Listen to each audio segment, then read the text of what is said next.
you buy property for under $1 million in Manhattan? Now, this is a really, really great question, and I already know the answer to this question, but I did a little test for you guys. What I did was, before this video started, I actually looked on StreetEasy to kind of pull up some properties and see if I could even find one of these properties under $1 million in Manhattan, because it seems so unattainable. And when people think of Manhattan, they always think that each property is worth millions and millions of dollars, and that's definitely the case for most properties. But I am able to prove you guys wrong in this video, because I was able to find, let's see if they have a number. Okay, wow, this is actually pretty crazy. So in Manhattan, in the entire borough of Manhattan, I mean Upper Manhattan, downtown, midtown, uptown, all of it, 1,832 properties priced under $1 million in Manhattan. That's not too bad. So yes, there are tons and tons and tons of options for properties under $1 million.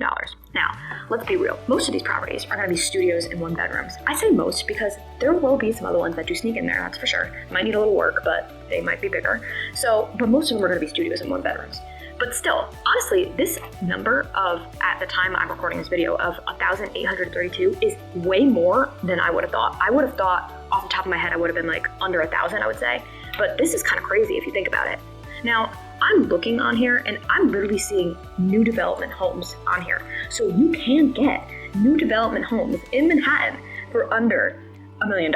And let's see, some of this new development, mostly I'm seeing when it comes to new development in that price point, I am mostly seeing studios. So you're probably gonna have to be more open to a studio option if that's the price point that you're looking at. But it's doable, guys. It is very doable. And another question too that I get sometimes when people are looking under $1 million, they think that they're automatically gonna have to go with a co-op because of the price. Now, there are, of course, going to be a lot more co-ops than condos priced under $1 million.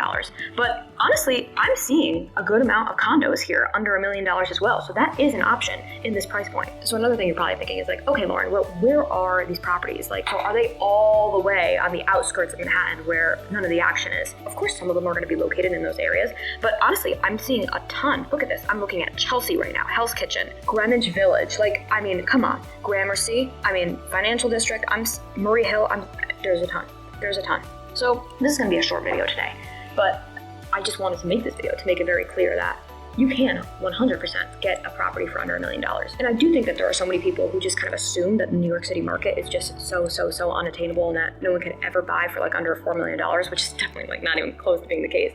And yes, you're not gonna be getting mansions in the sky in that price range, but at the same time, there are opportunities to get in for a much cheaper price. So something to keep in mind as well is that most properties in Manhattan are going to be 20% down, sometimes 10% down. So it's not like you're gonna be able to get into one of these properties for under $1 million and pay 3.5% down or 5% down like you can in other areas of the country.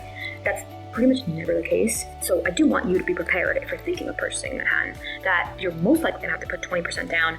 Some buildings will be 10%, but it's not nearly as many buildings are open to 10%. Most of them do require the 20. So that's something to consider also, because I know that's going to affect your affordability when purchasing. So I hope you guys were able to learn a little bit about what the options are in Manhattan. Because of course, I always love educating people on Manhattan real estate and kind of helping them understand that. So there is actually more out there than you probably think. If you guys would ever buy a property in Manhattan, please share it in the comments, because as always, I love hearing from you guys.